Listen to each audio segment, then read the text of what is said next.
A professora universitária Gabriela Funk lançou na Ilha Terceira o livro Prisioneiro de Guerra nos Açores, um romance no qual a personagem Daniel dá a conhecer o que é viver no depósito de concentrados alemães que funcionou no Forte de São João Batista, em Angra do Heroísmo, entre 1916 e 1919. A autora despertou para este tema através de histórias que o pai ouvira e partilhava em casa. É com muito, muito gosto que estou aqui a apresentar um trabalho que se foi desenvolvendo ao longo de muito tempo e que agora posso partilhar convosco. E ele teve um ponto de partida também muito importante. Nasceu de relatos recorrentes do meu pai sobre as memórias de um colega de escritório que foi oficial, foi militar na guarnição aqui no Forte de São João Batista. Ele esteve aqui durante o tempo de 16 e 19 e ele partilhava essas memórias, o meu pai depois partilhava em casa. Isso despertou desde logo o meu interesse, a minha vontade de querer saber mais. Uma obra que tem como um dos propósitos dar a conhecer algo que está fora de conhecimento de muitos. Eu perguntava aos meus alunos, ao longo dos anos, quando estava a fazer essa pesquisa, sabem que houve o maior campo de concentração de prisioneiros de guerra na Primeira Guerra Mundial na vossa terra? E ninguém sabia. Eu achava estranho. E foi isso que me levou a tentar saber mais sobre esse fato histórico e também nesse percurso eu tive a sorte de encontrar o Dr. Sérgio Rezendes, que é um investigador micalense, que na altura, quando eu conheci, estava a preparar a sua tese de mestrado sobre a Grande Guerra nos Açores, que também é um assunto pouco conhecido, muito pouco conhecido, sob a perspectiva da memória histórica e do património militar, e com enfoque no DCA, na abreviatura de campos de concentração alemães, que em verdade não é só de alemães, apesar de ser o grupo maior. Também havia aqui cidadãos austríacos e húngaros, porque faziam parte do Império Austro-Húngaro, portanto não eram só alemães, mas o DCA realmente só refere os alemães. E, portanto, as informações que este meu colega e amigo me deu eram realmente muito valiosas, porque, que eu saiba, ele fez um estudo mais profundo sobre esta matéria, mas não só. Um trabalho de vários anos e de consulta de muitas fontes. Quanto mais informação encontrou, mais quis saber.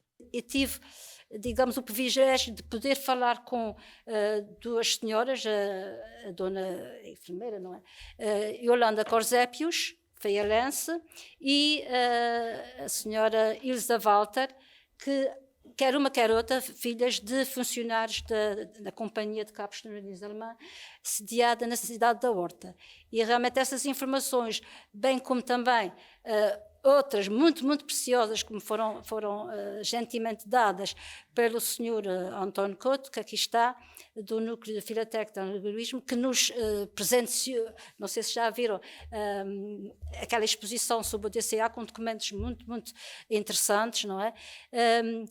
Portanto, essas informações, mais outras da doutora Antonieta Costa e do seu irmão João Costa, também conhece muito bem este assunto, tudo isto ainda aumentou o meu interesse e a minha vontade de aprofundar este assunto, que continua a ser muito, muito desconhecido e realmente não se compreende. Gabriela Funk é natural de Ponta Delgada, docente da Universidade dos Açores. O livro tem o selo do Instituto Açoriano de Cultura, concentra diversas informações importantes sobre a história de Angra do Heroísmo. É sempre um prazer termos a apresentação de obras que vêm aumentar o conhecimento sobre a nossa cidade, sobre a nossa ilha, no fim de contas, sobre o mundo, porque neste caso é contar um pouco do momento em que a história do mundo se cruzou com a nossa história local. E em plena Primeira Guerra Mundial, a nossa fortaleza acabou transformada num depósito de concentrados alemães. É uma história da nossa história que vale sempre a pena revisitar, e fica aqui também o meu agradecimento ao Instituto por ter apoiado e levado a cabo esta edição, e em particular à Gabriela Funk por ter feito este trabalho e ser autora desta obra. Oferece também uma visão sobre o impacto que a presença de várias centenas de prisioneiros de guerra teve na sociedade de então. A população terceirense teve que enfrentar imensas dificuldades, já estava a enfrentar, porque principalmente o ano 1916 foi um ano de fracas colheitas e, portanto, havia carestia de bens essenciais aqui. E como a ilha, como qualquer ilha, também vivia muito importações. E essas importações também de bens essenciais e que estavam muito ameaçadas pelos submarinos inimigos. Portanto, estão a ver o que é ter que lidar com falta, com uma enorme carestia de bens essenciais e ainda ter que doar desse pouco, não é? Chegou até a haver aqui mais de 700 prisioneiros, não eram refugiados de guerra, eram prisioneiros de guerra, eram cidadãos considerados inimigos. Ter de partilhar esse pouco com esta gente, eu imagino que não deve ter sido nada fácil. Mas a verdade é que o conseguiram, por isto... mais do que tudo, isto é a minha homenagem à cidade de Angra do Heroísmo, ao povo de Cerense, por ter realmente ter sido compreensivo a ponto de poder partilhar e tinha de partilhar, mas também o fez de bom grado com estes cidadãos estrangeiros e com o tempo a passar acabaram por se ir conhecendo, não é? E o povo de Cerense, principalmente Angra, não só partilhou, como também abriu a porta das suas casas, porque havia serões musicais, inclusive o pai da senhora Yolanda Corzetes, ele e o irmão, portanto, tocavam muito bem violino e eram convidados para serões em casa de famílias aqui em Angra. A hospitalidade das gentes da terra não foi esquecida quando chegou a hora da partida para os prisioneiros. Laços de amizade e relações amorosas marcaram a convivência entre quem estava do lado de fora e do lado de dentro da fortaleza. Por eu ser neto de um alemão que esteve concentrado neste depósito, como lhe chamaram, e por essa razão ter um especial interesse sobre esta matéria. Quando no mundo assistimos a vários palcos de guerra, este é um exemplo de sã convivência e também tolerância. É possível nós imaginarmos momentos de paz, de amizade e de concórdia entre inimigos durante uma guerra? Entre açorianos que estão de um lado e os alemães que estão do outro lado da barricada numa guerra? Pois a verdade é que nesta obra nós estamos perante a transformação de um campo de concentrados de guerra num espaço de convívio, de compreensão e tolerância. Isto é uma mensagem de paz que a autora nos transmite. Foi isso que aconteceu ou não? Os historiadores dividem-se um pouco, mas eu estou convencido que foi isso que aconteceu. Eles tiveram uma convivência sã com a comunidade angrense. E Gabriela Funco, no seu romance, e eu acho que ela também transporta para aqui muito da sua maneira de ser, transmite-nos uma mensagem de convívio, de tolerância, de esperança, de paz. Este não é propriamente um cenário utópico. Isso, eu creio que aconteceu. Embora há um historiador alemão que nos diz que não, mas eu estou convencido que isto aconteceu pelos registros e até mesmo pelas fotografias. Que isto leva-nos a outro entendimento sobre aquilo que as fontes escritas nos dão. E isto deixa-me com vontade de que isso ocorresse no presente. Como disse aqui o Dr. Rogério Sousa, que no presente, infelizmente, nada que aqui nos é relatado desta boa convivência parece estar ou poder vir a acontecer no momento em que o mundo está num sobressalto, com conflitos ativos, quer na Ucrânia, quer no próximo Oriente, entre países e comunidades, e cujo desfecho está ainda por se entender e não deixa de ser altamente preocupante. É uma narrativa que nos situa no decurso da Grande Guerra, da Primeira Grande Guerra, dando-nos conta da vivência de um grupo, de umas poucas centenas de indivíduos de nacionalidade alemã, alguns com as suas famílias, que foram concentrados ou internados na fortaleza de São João Batista na qualidade de cidadãos de uma nação inimiga, quando estavam presentes em território nacional no momento em que a Alemanha decreta a guerra a Portugal. O dia-a-dia destes cidadãos e o seu relacionamento com as famílias terceirenses, que isto é um fator fundamental nesta narrativa, é-nos contado por Gabriela Funco com o recurso a um enquadramento histórico extraordinariamente bem documentado, e eu dou parabéns por isso. Eu já havia obras de história cometendo erros graves, e esta está muito bem documentada, além de uma mulher da literatura, poder-se-á considerar Gabriela como também uma historiadora, porque só quem sabe de história que escreve um romance com a segurança narrativa de enquadramento histórico que este tem, que nos revelam um seguro conhecimento e domínio não só da história desta época em Portugal, deste conflito, mas também da cultura alemã. Não é só, praticamente, uma portuguesa a escrever.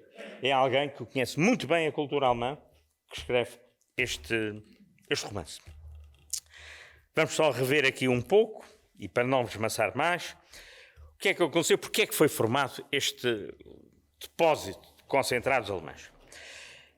Por solicitação dos ingleses. Bom, Portugal queria entrar na Primeira Guerra. Convinha-lhe a Primeira República, isso era uma forma de Afonso Costa se justificar muitas coisas que não estavam a correr bem ao nível nacional. E fez muita pressão com os ingleses para que Portugal fizesse parte da Primeira Grande Guerra e, nesse contexto, por solicitação dos ingleses, o governo de Portugal aprisionou as embarcações alemãs que estavam ancoradas em portos nacionais. Isto conduziu à declaração de guerra por parte da Alemanha a Portugal a 9 de março de 1916. Quando um país como Portugal aprisiona as embarcações de um outro Estado que está em guerra com os nossos aliados, que eram os ingleses, os alemães declaram guerra a Portugal. O que é que Portugal tinha de fazer? No dia 8 de abril de 1916 passa a ser proibida a entrada em Portugal de súbditos alemães e aliados. Os alemães deixam de poder entrar em Portugal, o que é perfeitamente natural. A 21 de abril foram concedidos 5 dias para a saída do país com passaporte dos cidadãos alemães por fronteira terrestre, não marítima, terrestre, de todos os alemães, à exceção, da maior parte deles, dos homens em idade de serviço militar. Portanto, quem tinha a idade de serviço militar não podia sair do país. Quem não tivesse podia sair com passaporte e saía pela fronteira terrestre, não pela marítima. Estes, aqueles que tinham a obrigação de ficar em idade militar, não podendo sair do país, podiam ficar acompanhados das suas famílias, podiam ficar com elas, desde que suportassem os respectivos encargos das famílias. Com 24 horas para se apresentarem à autoridade militar, teriam voz de prisão com julgamento militar e presídio se refratários, que era uma medida extensiva também aos filhos de pai alemão. Todos os bens seriam arrolados e administrados por um depositário administrador que asseguraria os encargos do seu cativeiro. Os encargos do alemão que estava já em catividade. Ou seja, os seus bens iam pagar a sua subsistência. O depósito de concentrados alemães em Angra do Heroísmo surge a 1 de maio de 1916, com a chegada de 80, vamos lhe chamar, internados, a bordo do navio Sagres. Desembarcaram ali, que conhece a Baía de Angra, no Cais da Figueirinha, também chamado o Porto Novo, o Caizinho, onde hoje em dia se toma bem e de onde se parte para visitar os achados arqueológicos na Baía de Angra. Ao longo do ano continuam a chegar mais alemães de todas as partes do continente português, Madeira e colónias, prefazendo um total de 763 prisioneiros de guerra, civis, alemães, concentrados, que estavam protegidos nos seus interesses pela Embaixada de Espanha em Portugal e pela Cruz Vermelha Portuguesa. Eu estou aqui a abreviar, também não vos quero amassar. Este não foi o único depósito, houve vários depósitos, mas depois a maior parte foi concentrada, a maior parte dos alemães foram concentrados aqui na Ilha Terceira. Mas existiram outros, nomeadamente em Moçambique, outros começaram por São Miguel, as pessoas de São Miguel foram concentradas em São Miguel, etc. Mas para o que interessa aqui, postos concentrados alemães, temos 763 prisioneiros. O senhor comandante do Regimento de Infantaria número 1, imagina o que é ter 763 pessoas que chegam ali em 3 ou 4 meses sem estar à espera deles. E o que é que lhes faz e como é que os consegue instalar. A sua concentração motivou a implantação de um estado de sítio na Ilha Terceira, que durante cerca de 6 meses subjugou o poder civil ao militar. O governo militar da Terceira assegurou as importações e exportações, deixar sair pouca coisa, mantém-se especialmente alerta àquilo que acontece em situações dessas, que são os assabarcamentos da população. Também é um aspecto que se anda a referir aqui no livro. O aumento da população na ilha foi significativo, não só devido à chegada dos prisioneiros e das suas famílias, mas que também implicou um reforço de forças militares. Um piquete de prevenção de 300 praças reprimia qualquer tentativa de insubordinação durante o dia e era substituído com a guarda volante à noite. Em condições normais, os prisioneiros usufruíam de toda a fortaleza e do Monte Brasil. Ou seja, dali para dentro até podiam ir ao Monte Brasil, não era muito fácil escapar pelo Monte Brasil. Ao oficial de dia, cabia a contagem dos concentrados nas formaturas em horas diferentes, exigia-se a máxima disciplina e um aprumado respeito pelas instruções. Este contingente de cerca de 750 alemães estava organizado em 3 classes sociais. Isto é importante para a gente perceber como é que isto funcionou. À terceira classe pertenciam os marinheiros. Estamos a ver que uma parte importante foi a tripulação dos navios que foi aprisionada. Portanto, tínhamos os marinheiros e o pessoal menor de bordo, fogareiros, etc. A segunda classe eram os oficiais de bordo, os telegrafistas, etc. E à primeira classe, e aí é no contexto da primeira classe que esta trama se desenvolve, são os comandantes e mais alemães concentrados, e a partir dos mais alemães concentrados já estamos aí fora da área da Marinha, como professores, guarda-livros, gerentes, proprietários, comerciantes importantes, etc. Registro que o Sr. Alfredo Holzer, que doou o tal extraordinário álbum ao Museu de Angra do Heroísmo, ele é neto de uma família que era proprietária de uma grande casa de produção de vinho de Porto. Portanto, eram os interesses. Nós associamos muito a produção de vinho de Porto aos ingleses, mas também os alemães estavam instalados no norte de Portugal, no Porto, e produziam o vinho de Porto. Portanto, essa gente veio para cá. Portanto, o Sr. Alfredo Holzer estava, naturalmente, na primeira classe. Esses da primeira classe, se casados, e trazendo as suas esposas, às quais tinham de pagar a sua subsistência, habitavam os antigos aposentos do governador e do comandante e as casas de moradia dos oficiais superiores. Isso significa que houve uma deslocação, até mesmo interna, de moradia e que foi dado, de certo modo, uma primazia à instalação destes concentrados, neste caso, de primeira classe. Os de segunda classe residiam nas habitações dos oficiais e sargentos e nas antigas secretarias militares. Os da terceira classe ficavam instalados nas casernas do regimento, daquilo que era a bateria número 1 de artilharia de montanha. No caso da primeira classe, refere-se que alguns prisioneiros tinham criadas portuguesas ou espanholas. Tinham senhoras que trabalhavam em casa, no Porto, por exemplo, dessa casa, tipo o senhor, vamos imaginar, não sei se é verdade, mas na casa do Sr. Holder tinha 3 ou 4 criadas que vieram com ele. E essas senhoras ficaram também instaladas nas mesmas residências, claro que eles pagavam toda a sua alimentação, e essas senhoras, sim, estavam autorizadas a abandonar a fortaleza sempre que necessitassem, porque não estavam prisioneiras, essencialmente para a aquisição de géneros. Embora estes, e é importante que se diga, neste período, eram muito escassos na Ilha Terceira. Houve uma escassez fundamental ao nível de todo o país, mas na Ilha Terceira, com esse aumento da população inusitado neste momento, tornou-se muito difícil sustentar esta gente. Com o fim da Primeira Guerra, deu-se o processo de repatriação.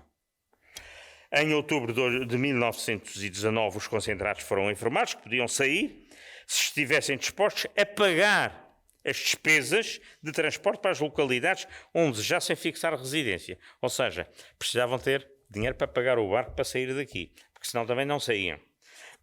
Os primeiros 16 alemães partiram num barco a bordo do Funchal para a Alemanha, num barco designado Funchal, via Lisboa para a Alemanha. Mas o governo alemão mandou um barco vir aqui buscar, e foi a maioria, que veio de propósito da Alemanha, aqui à Baía da cidade de Angra para os levar para a Alemanha. E foi a maior parte. Para a Horta partiram os funcionários da Deutsche Atlantis a fim de retomarem o seu serviço na companhia. Um parênteses aqui para referir que, nessa ocasião, as comunicações faziam-se muito ainda hoje se fazem, mas de uma forma diferente, por cabos submarinos, que tinham amarração, como se dizia, na cidade da Horta. Toda a Europa, essencialmente, a partir da Península, falava para os Estados Unidos da América, para o Oeste, através da Horta. Eram cabos marítimos que ligavam a Europa à América, passando pela Horta. O que é que isto levou? Levou ao que já se sabe, à instalação na cidade da Horta, ou na Ilha de Faial, companhias telegráficas.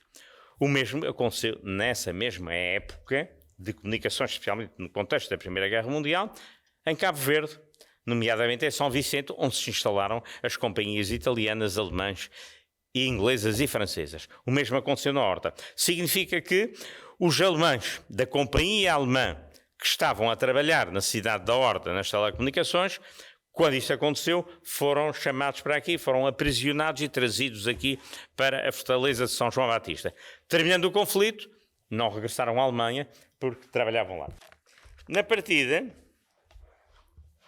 há registros que na partida muitos cidadãos angrenses foram à despedida dos alemães. O que é que isto nos prova? Do relacionamento que existia. Prisioneiro de Guerra nos Açores é a mais recente obra de Gabriela Funk, autora de livros como Pérolas da Sabedoria Popular Portuguesa e Repensar o Ensino do Português.